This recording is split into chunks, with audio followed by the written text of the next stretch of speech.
প্রিয় দর্শক, আসসালামু আলাইকুম।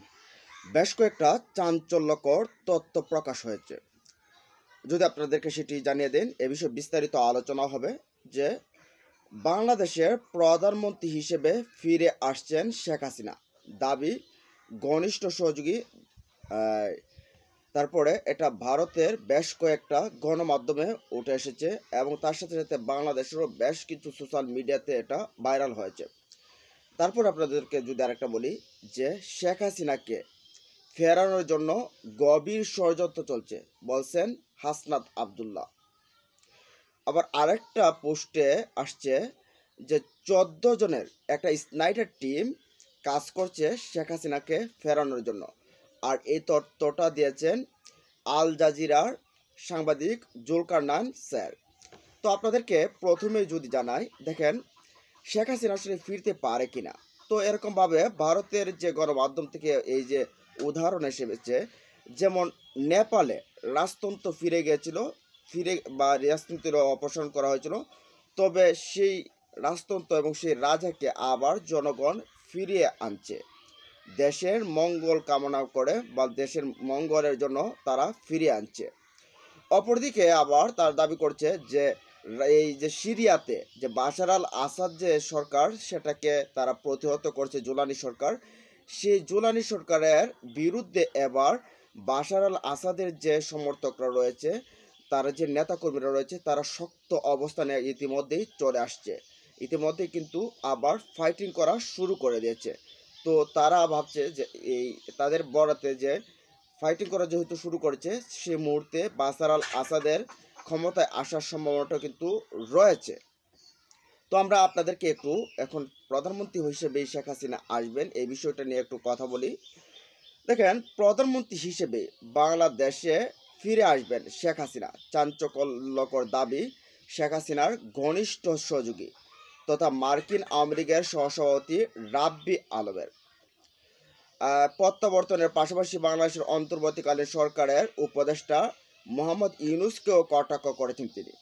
ইউনূস যেখানে থেকে এসেছেন সেখানেই ফিরে যাওয়া উচিত বলে মন্তব্য করেছেন এ আলম। এএনআইকে দেওয়া সাক্ষাৎকারে তিনি বলছেন, আমরা বাংলাদেশের উপদেষ্টাকে বলতে চাই তিনি পদত্যাগ করে যেখান থেকে এসেছেন সেখানেই ফিরে যান। প্রধানমন্ত্রী হিসেবে বাংলাদেশে ফিরে আসছেন শেখ হাসিনা। তরুণ প্রজন্ম ভুল করেছে, কিন্তু এটা তাদের দোষ নয়, তাদের ভুল বোঝানো হয়েছে। বলতে যে আন্দোলনটা হয়েছে 24-এর আন্দোলনটা, এটা তো তরুণদের নেতৃত্বে হয়েছে।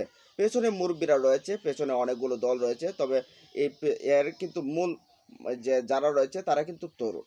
এখন এই তরুণরা ভুল করেছে, ভুল করে শেখ হাসিনাকে দেশ থেকে তাড়িয়েছে। এটা ভুল তাদের হতে পারে, তরুণ বয়সে ভুল হয়, এটা তিনি বলছেন। তবে তিনি বাংলাদেশের বর্তমান পরিস্থিতি নিয়েও উদ্বেগ প্রকাশ করেছেন রাব্বি আলম। এই পরিস্থিতি মোকাবেলায় তিনি আন্তর্জাতিক সম্প্রদায়ের হস্তক্ষেপ কামনা করেছেন। তিনি বলছেন, বাংলাদেশে হামলার মুখে রয়েছে, আন্তর্জাতিক সম্প্রদায়ের এর মোকাবেলা করা উচিত। রাজনৈতিক বিদ্রোহ হতে পারে, কিন্তু বাংলাদেশে যা চলছে তার রাজনৈতিক বিদ্রোহ নয়, এটা একটা সন্ত্রাসবাদী বিদ্রোহ। আচ্ছা, যাই হোক, এরপর অংশটা আপনাদেরকে বলছি। এর ফাঁকে হাসনাত আবদুল্লাহ যে কথাটা বলছে সেটা আমরা একটু আপনাদেরকে সাথে যদি শেয়ার করি। হাসনাত আবদুল্লাহ দাবি করছেন যে শেখ হাসিনাকে দেশে ফেরানোর জন্য একটা মহল চেষ্টা করছে, ষড়যন্ত্র করছে। তিনি বলছেন যে শেখ হাসিনা যে পথে পালিয়ে গেছে, সেই পথেই আবার দেশে শেখ হাসিনাকে ফেরানোর জন্য গভীর পরিকল্পনা, গভীর ষড়যন্ত্র চলছে।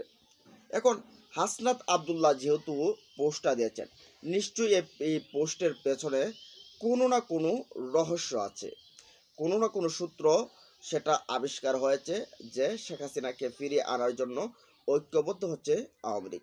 এ বিষয়টা উড়িয়ে দেওয়ার মতো নয়, কারণ হাসনাত আবদুল্লাহ পোস্ট দেবে আর একটা ভাওতাবাজি বা একটা ভুইফুড় একটা পোস্ট, এটা ধরাই যায় না।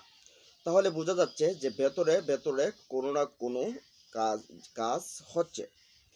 আবার আমরা যদি আল জাজিরার যে অন্যতম যে সাংবাদিক জুলকারনাইন স্যারের যদি মন্তব্যটা আমরা যদি ধরি, তাহলে জুলকারনাইন স্যার যে তথ্যটা দিয়েছেন যে বাংলাদেশের ধানমন্ডি এলাকায় 14 জনের স্নাইডার একটি গ্রুপ সেখানে কাজ করছেন যে শেখ হাসিনাকে কিভাবে দেশে ফিরিয়ে আনা যায়। এটাতে তিনি বিভিন্নভাবে আলোচনা করছেন যে আসলে কে কে কাজ করছেন, কোথায় কাজ করছেন, কারা কিভাবে কাজ করছেন যে শেখ হাসিনাকে আবারও দেশে ফিরিয়ে আনার জন্য।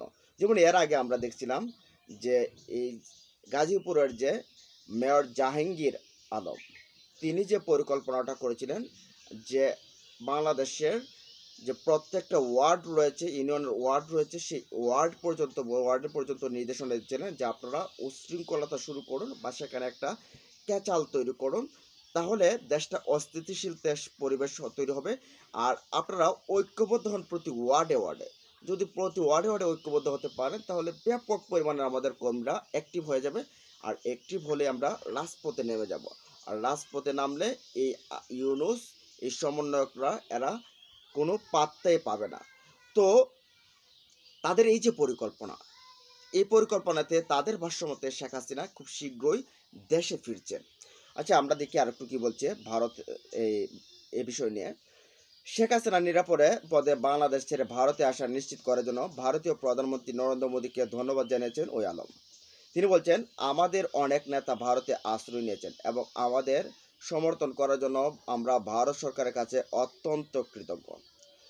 আমাদের প্রধানমন্ত্রী শেখ হাসিনার জন্য নিরাপদ ভ্রমণের পথ প্রদানের জন্য আমি প্রধানমন্ত্রী নরেন্দ্র মোদীকেও ধন্যবাদ জানাই। আমরা ভারতের জনগণের কাছে কৃতজ্ঞ।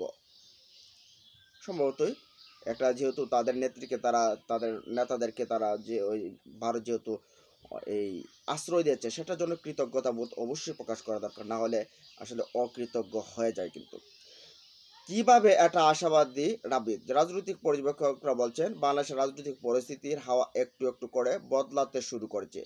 যেভাবে বাংলাদেশ জুড়ে অরাজকতা চলছে, বাড়িতে বাড়িতে হামলা হচ্ছে, রাস্তাঘাটে আক্রান্ত হচ্ছে মহিলারা, তাতে ইউনূস সরকারের প্রতি মানুষ আস্থা হারাচ্ছে।